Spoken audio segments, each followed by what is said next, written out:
Agustín, ¿cómo estás? Hola, ¿cómo estás? Bien, bien, ¿tú? Bien, a Qué todo gusto dar. tenerte hoy en día aquí en este programa, tu Muchas panel para gracias. poder comentar, platicar tu agenda, tu día a día Muchas y gracias. conocerte, más que nada que nuestra audiencia te conozca, cómo te llamas, a qué te dedicas, qué tiempo tienes en la vida política y Claro. cómo va tu campaña este tercer día.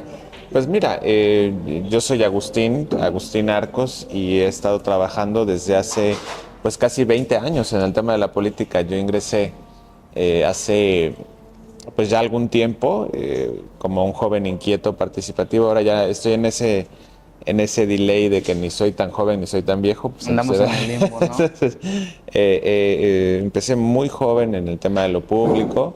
Fui funcionario público, me interesó mucho el tema de la construcción de acuerdos para mejorar la comunidad, para mejorar el entorno en el que nos encontramos, y pues he tenido una carrera política junto con un equipo de trabajo que puede comprender, por ejemplo, la intención de participar como candidato independiente a la alcaldía de Jalapa, lo cual fue hace 3 años un gran 3 años. reto, Ahí ¿no? cómo te fue en la Pues mira, alcaldía. logramos obtener la mayor cantidad de apoyo ciudadano. Logramos reunir alrededor de 6,000 firmas, que nos colocó como el candidato que más firmas pudo recolectar en el marco de la pandemia. Fueron momentos muy, muy complicados. Y sin embargo, no logramos la meta. La meta eran 11,200 y tantas firmas, no se logró, pero bueno, fue una experiencia muy padre que nos permitió terminar de conocer Jalapa, la Jalapa de los muchos Jalapas, y conocer a gente muy valiosa que nos ha impulsado, nos ha alentado y nos ha motivado para seguir con este proyecto adelante, y hoy en día pues desde el Movimiento Ciudadano, ¿no? Oye, ¿cómo es hacer política en momentos como la pandemia? Digo, porque es bien complicado, ¿no? Ahorita lo vemos como hace años, pero tiene 3 años que ocurrió la pandemia, la más grande de nuestra humanidad en la actualidad. ¿Cómo fue hacer campaña? ¿Cómo era acercarse a la gente?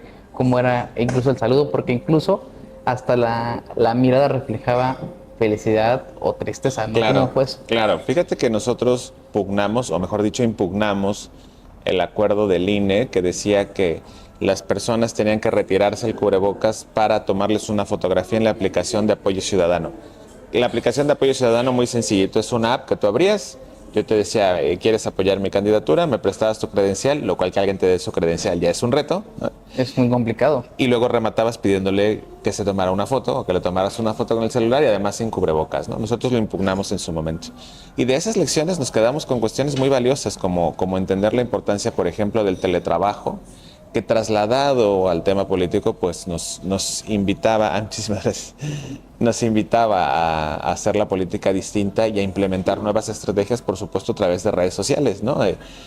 Había un equipo muy importante de compañeras, de compañeros que se encontraba pues haciendo home office, pero que estaba trabajando en la campaña, haciendo promoción de la campaña, y en ese sentido, pues es una de nuestras propuestas para reducir el tráfico en Jalapa, ¿no? Es lo que Regresar al hablamos home antes office. de esta entrevista, que me costó aproximadamente llegar de un lugar cercano aquí, 30 minutos aproximadamente, Claro. que es una locura que te toma 10 minutos. Pero hablabas algo muy importante ahorita, y mucho se comenta de lo nuevo y de lo viejo. ¿En qué radica esa diferencia? O sea, ¿en qué eres una vieja política y en qué es la nueva política? Fíjate que es muy interesante porque nosotros lo interpretamos como la vieja política, aquella que ha alcanzado tal nivel de madurez que no le ha permitido evolucionar. Me refiero con esto que para nosotros la vieja política no es una cuestión de generaciones ni de edades, sino es una cuestión de mentalidad. La vieja política es la que piensa que lo sabe todo, la del manualito para hacer campañas políticas, la de las formas políticas aplicadas en un extremo, donde se vuelven tan inflexibles que impiden que la ciudadanía se involucre. Y por el otro lado, lo nuevo es construir desde las ideas una visión, en este caso de la Jalapa que queremos, que nosotros lo hemos traducido fundamentalmente en 3 temas, que nosotros le denominamos la Jalapa que viene, que tiene que ver primero con movilidad, ¿no? Jalapa está a 2 horas de Jalapa. Segundo, la recuperación de la viabilidad hídrica de la ciudad, que abras la llave y tengas agua. Y el tercero, que Jalapa vuelva a ser segura, que no le debes de tener miedo a las autoridades, que la ley respete al ciudadano también, así como el ciudadano debe de respetar a la ley. Especialmente en el tema de necesidades de la ciudadanía. Bueno, hay regiones en Jalapa en las cuales el tandeo te llega de 10 a 8 días, cuando regularmente te Sí, sí, marca horrible. ahí estipulado que son 4 y en el quinto te cae tu agua, ¿no? ¿Qué has recopilado? O sea, ¿qué te comenta la gente en la calle? ¿De qué está molesta?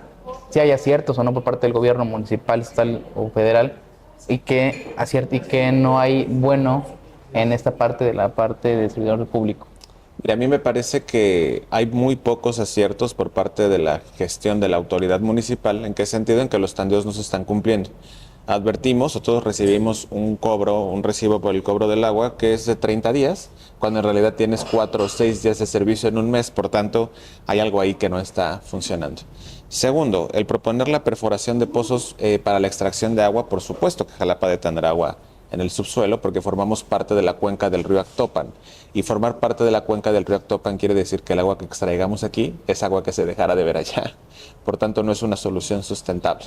En ese sentido, nosotros hemos propuesto la creación de sistemas de captación pluvial, tanto domésticos como masivos, que permitan aprovechar la lluvia como la que parece que vamos a vivir hoy, que no se quiere dejar manifestar bien, ¿no? Entre sí no está la Sí, ¿no? lluvia. Pues que lo aprovechemos y evidentemente que será un tipo de agua para actividades muy específicas, pero que además fíjate que hay algo muy interesante porque genera un estándar de equidad respecto de aquellas colonias que difícilmente podrán tener acceso al agua potable, dado las condiciones geográficas y la complicación o el elevado costo que representaría poder ingresar infraestructura.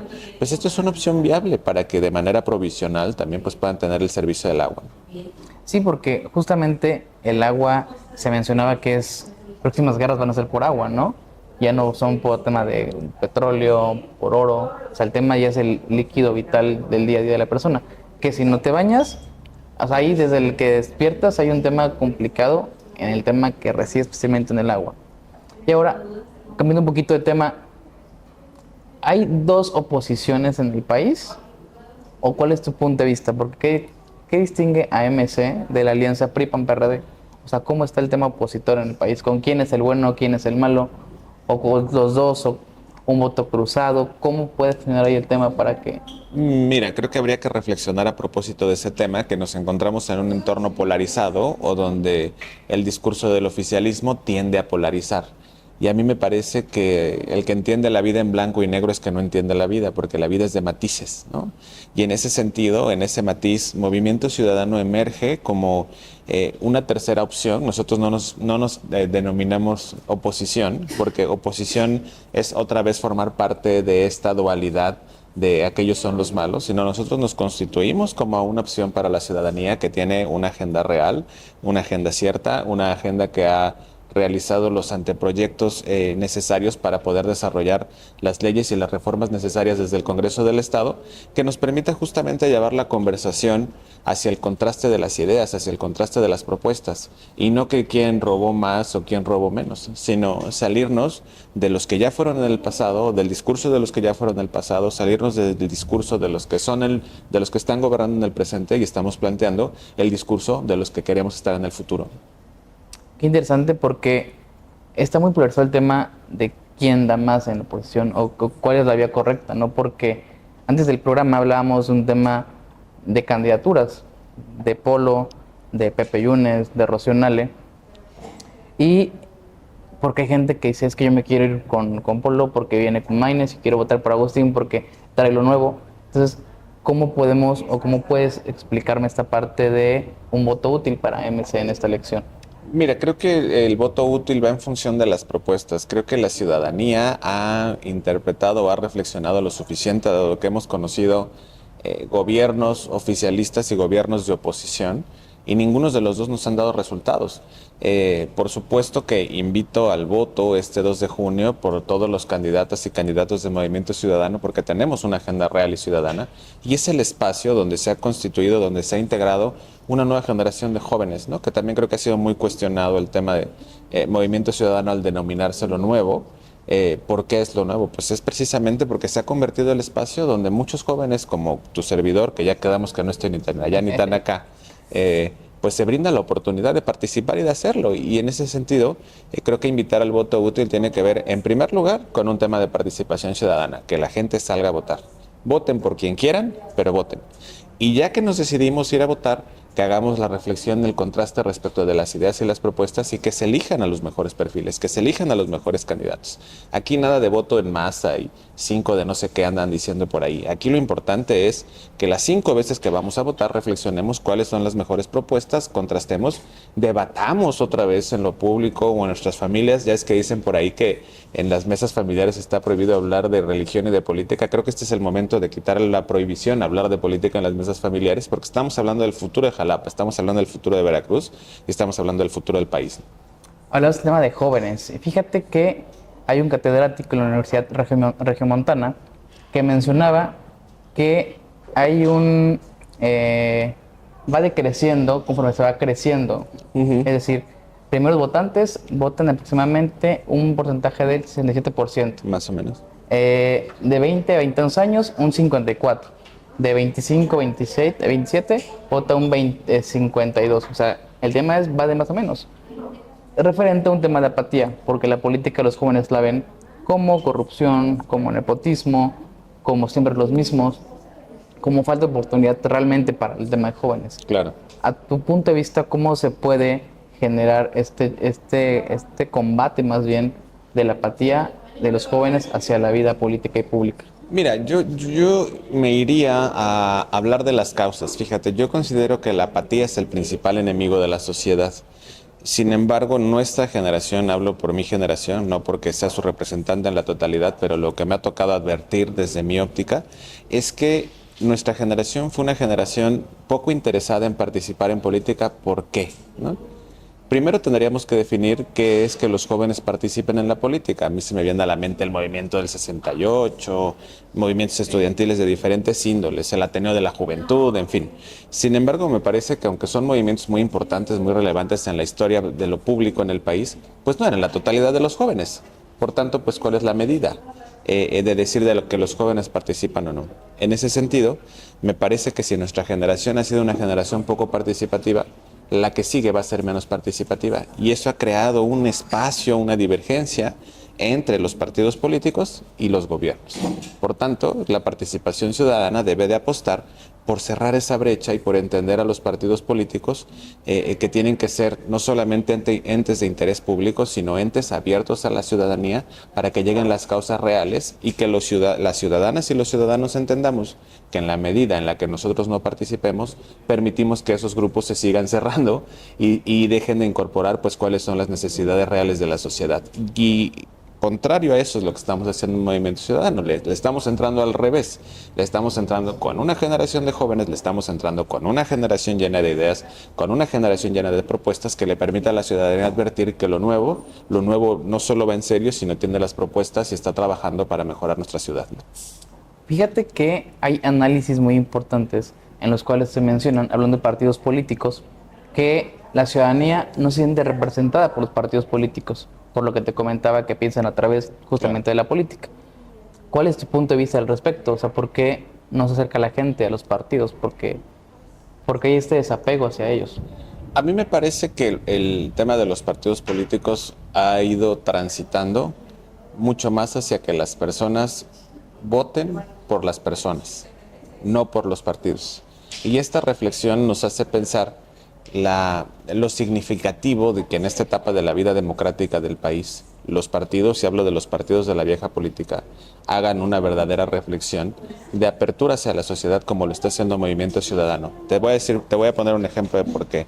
No habría forma de que desde una candidatura de tu servidor a la diputación local por el Distrito 11 Jalapa Urbano, pudiésemos incorporar una agenda que hable de los temas reales como el agua, que hable de los temas reales como la movilidad, que hable de los temas reales como la falta de seguridad que vivimos en nuestra ciudad. Porque a nosotros no nos imponen una agenda desde Palacio Nacional, a nosotros nos impone una agenda a la ciudadanía que nos permite poder hacer la reflexión e implementar las estrategias necesarias para resolver los problemas que son relevantes para la sociedad jalapeña. Oye, un poco el tema del agua. Fíjate que ya platicamos hace un momento. El tema del agua viene a desembocar a un tema de falta de higiene, a un tema de incluso de mal humor, a un tema de poca humanidad al final del día, ¿no? Porque si no hay agua, pues tampoco hay seres humanos. Claro. Si llegas a ser electo este 2 de junio y llegas a lograr estar en el Congreso del Estado, ¿qué iniciativa o qué mecanismos puedes tú tener en mente realizar para que en la ciudad de Jalapa, en tu distrito, se pudiera realmente generar un abasto, pues no sé si necesario, sino pues ya obligatorio para lo que tenemos hoy en día. Fíjate que es interesante tu pregunta fundamentalmente por dos cosas. La primera que tiene que ver con que cuando nosotros tomemos protesta como diputados en la siguiente legislatura, porque estoy seguro que vamos a ganar porque la gente advierte que nuestras propuestas son las más fortalecidas y las que son de su interés para mejorar la calidad de vida de nuestra ciudad, nos convertiremos en diputados por el estado de Veracruz.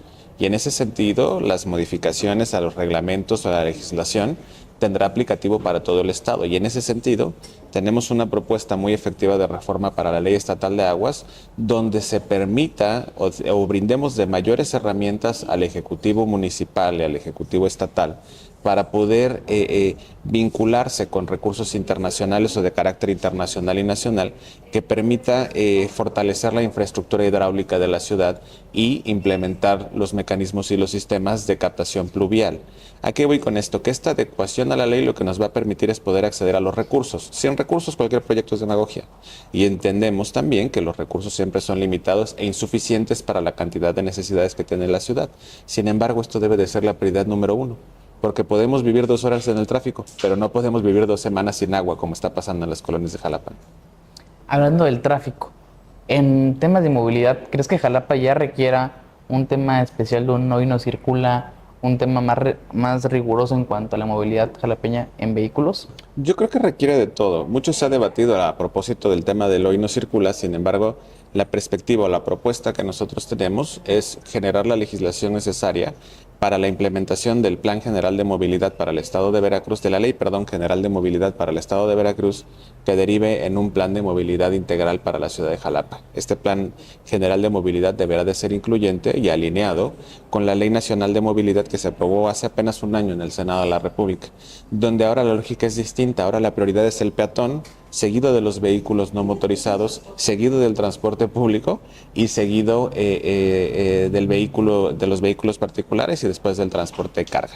En ese sentido y desde ese enfoque, el hoy no circula puede ser valioso, pero si mejoramos el sistema de transporte público en Jalapa, como con la implementación del Metrobús, aprovechar nuestra geografía para la implementación del cablebús, en fin, diferentes estrategias que forman parte de este plan integral. Modernizar la ciudad. Completamente, porque no hay un incentivo para dejar de usar el vehículo, ¿no? Y hay que decirlo como tal. ¿Cuál es el incentivo para dejar tu vehículo atrás e ir en transporte público? Pues es que el transporte público, por decirlo lo menos, es inaccesible en el sentido de que estructuralmente la infraestructura es mala, no es de buena calidad, no es una infraestructura cómoda para el usuario, y suma que el transporte, a pesar de los esfuerzos de las concesionarias, de los concesionarios que son gente valiosa, son gente de trabajo como los choferes y demás, pues se encuentran con la realidad que si no tienen un ajuste en la tarifa, pues es imposible poder actualizar las unidades. Por tanto, las unidades pues se encuentran en condiciones muy difíciles, ¿no? O sea, muy complicadas, por decirlo de la mejor manera. Y por otro lado, te das cuenta que se gastan en un puente 350 millones de pesos y en otros 150 que ninguno de los dos ha cumplido, creo yo, desde mi perspectiva, con su funcionamiento. Hablando de ese aspecto, tú fuiste una de las personas que se pusieron en el de manifestantes, ¿verdad? Sí, nosotros nos pusimos pocos días porque... Yo me acuerdo haberte visto un día que pasé, que ahí está Agustín en la manifestación. Fíjate que fuimos cuidadosos porque advertimos que el tema se podía politizar y preferimos apoyar a las personas que estaban ahí, pues ahora sí que con nuestras buenas intenciones y preocupados y siempre al pendiente del asunto. En ese sentido, imagínate entonces que tenemos 350 millones de pesos invertidos en un puente y 150 en otro, que hay estudios que nos dicen que 1 de cada 3 personas que vive en Jalapa tiene vehículo. Por tanto, le invertiste 500 millones de pesos a una persona de esas cada 3 de los que tienen vehículos y a los otros 2, ¿cuánto les invertiste? Ese es el nuevo enfoque que debemos entender, de que si vamos a priorizar el peatón, vamos a priorizar los vehículos, los transportes, el transporte electromovilizado o el transporte, vamos a decirlo, sustentable, pues tenemos que entender la lógica de que las inversiones no se va a tratar de tapizar a Lázaro Cárdenas de Puentes, sino se trata de poder encontrar a través de un plan pues esta movilidad incluyente que permita que la ciudad eventualmente pueda tener una opción para que el que quiera dejar su auto lo deje. y que pueda llegar con seguridad, con tranquilidad a su trabajo. Y así también estamos hablando ahora sí, primero de un tema de justicia social, porque al mismo tiempo estaremos beneficiando a los usuarios que todos los días no tienen la posibilidad de ir en auto, pero que utilicen el transporte público y que todos conocemos cuáles son sus condiciones, ¿no? Sí, porque sin duda alguna esto igual va relacionado a un tema de seguridad. Completamente. Porque la gente dice, mejor me voy en mi carro a que me roben en el taxi. O me voy en mi carro a que me roben en el autobús. Completamente. El tema de seguridad, aparte de que estamos muy complicados a nivel estatal y a nivel nacional por estudios justamente de alto impacto que México ha incrementado en temas de inseguridad en el país. ¿Cómo puedes o cómo se podría generar también un mecanismo? Es priorizar a los policías en sueldos, generar una inteligencia con el C4, C5, o sea, ¿cómo puede darse un tema de seguridad para los jalapeños que resulte eficiente en la práctica? Fíjate que nosotros tenemos un proyecto de iniciativa para exigir a los ayuntamientos que implementen la autoridad municipal competente. ¿Qué es la autoridad municipal competente? Cuando todos cometemos, que nos ha pasado, cometer alguna infracción de tránsito, te detiene el tránsito del Estado o te detiene la policía vial, en fin, y te manifiesta que tú has cometido una falta, pero que tú tienes la certeza de que no la has cometido, es tu palabra contra la de la autoridad.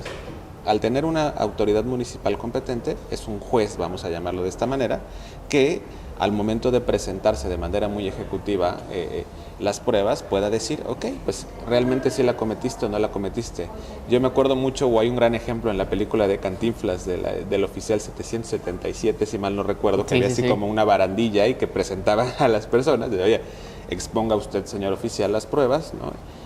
Y exponga a usted, ciudadano, pues cuáles son las pruebas y ahí se define la situación jurídica o si la falta es realmente procedente o no. Lo que buscamos con esto es abatir un problema que creo que se habla poco pero que es muy importante. Se ha hablado mucho de la disminución de los delitos de alto impacto. Sin embargo, si uno analiza los datos puede ser, por decirlo menos debatible, pero bueno, supongamos que hay una disminución de los delitos de alto impacto. Pero hay otro tipo de delitos que son los delitos de lo cotidiano. Los delitos de lo cotidiano, desde los que nos brindan la seguridad o la certeza jurídica de sentirnos protegidos ante la autoridad, y nuestra propuesta va en ese sentido, brindarle más herramientas a los ciudadanos y por supuesto también a la autoridad para que haga mejor su trabajo la autoridad, que haga y que el ciudadano sienta esta certidumbre jurídica que le permita también defenderse. Nosotros lo fraseamos en términos generales de esta forma: el ciudadano tiene que respetar la ley, pero la ley también tiene que respetar al ciudadano. Sí, un tema de ambos que vamos ambos sentidos. Oye, cambiando un poco de tema, a nivel nacional, a partir del primer debate y con esta inclusión de lengua de señas, el efecto Maines, ¿qué tanto ha beneficiado a tu candidatura y qué tanto ha generado una vista a MC, ¿no? Porque sin duda alguna este mensaje, ¿no?, de la risa, de México y de la banda, que son mensajes que la gente va en la calle, vas manejando, ves TikToks, ves cualquier partido político, pero vas tú y va una persona y con su música refiriéndose a un tema como de yo estoy con él y no estoy con ustedes. ¿Cómo es que impacta el efecto Maines, si se le puede llamar de tal modo, ¿no? Claro. En las candidaturas de MC. Desde Movimiento Ciudadano nosotros advertimos que Jorge Álvarez Maínez es un gran representante de la juventud de México. ¿Por qué? Porque creo que ha llevado no solamente a una canción muy pegajosa, sino ha llevado el nivel de sus propuestas y el nivel o de su forma de expresarlas, no en el sentido de la vieja política, sino en realidad como somos las y los jóvenes de México. Jóvenes, con innovación, con curiosidad, con gracia. Creo que incluso vas contrarrestando un poco el tema de la apatía joven, ¿no? Con un tema más dinámico, más elocuente para los jóvenes, que no saben quiénes son los candidatos demás, pero ubican la canción de Maines. Completamente, y nos ha tocado en la calle que nos pasan gritando Maines presidente, ¿no? O sea, cuando nos ven que andamos con los fosfo y cuando nos ven que andamos con las banderas naranjas, a nosotros nos encanta andar en la calle, es parte de lo más bonito de las campañas o de lo que más disfruto en lo personal. No sé si comparta conmigo el equipo que andamos todos asoleados, pero en lo personal a mí me encanta. Se ven cansados, se ven que están disfrutando ahorita el descanso aquí. En lo personal a mí me encanta, pero nos permite darnos cuenta que la canción de Maines presidente ha llegado a cambiar el modelo de comunicación política y estamos en esa transición. Nosotros mismos hemos implementado una campaña mucho más innovadora, introduciendo elementos futuristas, introduciendo el jalapón, con términos de jalapón, de realmente volver a construir este puente de identidad, porque, insisto, el principal reto que entiendo de nuestra sociedad es la apatía. Y vamos a empezar por los jóvenes, y somos los jóvenes los que tenemos la responsabilidad de poder sacar este país adelante, y Maynes es un gran representante de ello. ¿Tú crees que Jalapa está lejos de ser la Atenas veracruzana que era antes? Hay un debate muy interesante que hemos reflexionado desde hace mucho tiempo, que es si la Atenas veracruzana ha muerto o andaba de parranda. ¿No? Sí, Esperemos anduviera de parranda para que regrese pronto. Pero fíjate que ha habido reflexiones en dos sentidos. La primera es decir, la Atenas veracruzana ha muerto para que resurja nuevamente como algo nuevo, como algo distinto, como algo fortalecido, que aprende de la experiencia, rescatando lo mejor del pasado y proyectándolo hacia el futuro de la ciudad. Y la otra postura es al revés, que no ha muerto, que sigue muy viva, pero que no hemos tenido las herramientas suficientes para enaltecerla o regresarla a esa grandeza que ha tenido la Atenas veracruzana. En los dos sentidos me parece interesante la reflexión, pero creo que no podemos concebir una ciudad o una Atenas veracruzana que no tenga agua. No podemos concebir una Atenas veracruzana que no tenga movilidad, porque si nosotros apostamos al desarrollo económico de la ciudad, a la prosperidad, a la mejora de sueldos, en fin, pues creo que necesitamos inversión, necesitamos traer dinero de fuera. ¿Qué empresa en su sano juicio pondría una empresa en un lugar, pondría una sucursal o una matriz en un lugar donde no haya agua? O donde se van a hacer los trabajadores o sus colaboradores 2 horas, como decimos nosotros, Jalapa, 2 horas de Jalapa. Pues nadie, ¿no? Por tanto, creo que hay que regresar a la esencia, pero con una visión de futuro que nos permita entender que la Jalapa que viene es esa Jalapa donde la juventud, las y los jóvenes tomamos las riendas, pero tomamos las riendas con responsabilidad para rescatar lo mejor del pasado, proyectando hacia el futuro de donde queremos que vaya nuestra ciudad. Agustín, para ir culminando esta entrevista contigo, que ha sido muy importante porque nos ha dado una visión distinta, y también a quienes nos vayan a ver van a reflexionar más su voto, porque estás en un panorama político en el que sí importa el voto joven. Claro. ¿Qué mensaje le puedes dar a las juventudes para que este 2 de junio salgan y voten? En primer lugar, que salgan y voten, que reflexionen sobre la importancia de ir a votar. En esta etapa no estoy pidiéndoles el voto, en esta etapa lo único que les puedo decir es reflexionen la importancia de su voto, reflexionen la importancia de salir el 2 de junio a la casilla. Y en un segundo lugar, reflexionen de todas las opciones disponibles, cuáles son aquellas que consideran que construyen una visión de futuro que se alinee con sus intereses. Me refiero a que se alinee con sus intereses de construir una ciudad que tenga mejores oportunidades, de construir una ciudad que tenga agua, de construir una ciudad donde la ley se respete, pero que también la ley respete al ciudadano, y construir una ciudad de donde todos nos sintamos muy orgullosas y muy orgullosos de vivir.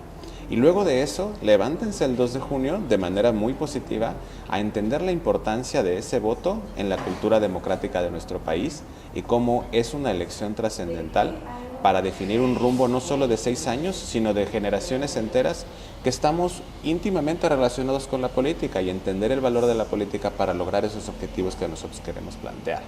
Por tanto, el mejor mensaje que creo que podemos dar a los jóvenes es que entiendan su lugar en el contexto de una democracia como en la que vivimos, y entiendan lo importante que participen para construir su futuro. El principal reto de la juventud es forjarse un destino. Ese destino ya está en juego si dejamos de ir a votar y dejamos que otras y otros elijan por nosotros. Agustín, por último, ¿qué es lo que te motiva para seguir? ¿Qué es lo que te motiva a levantarte? Decir, pues no soy el mejor madrugando, pero pues hay que darle. Tengo que ser el mejor madrugando, y es la misma razón por la que tengo ese motor, que son mis hijas.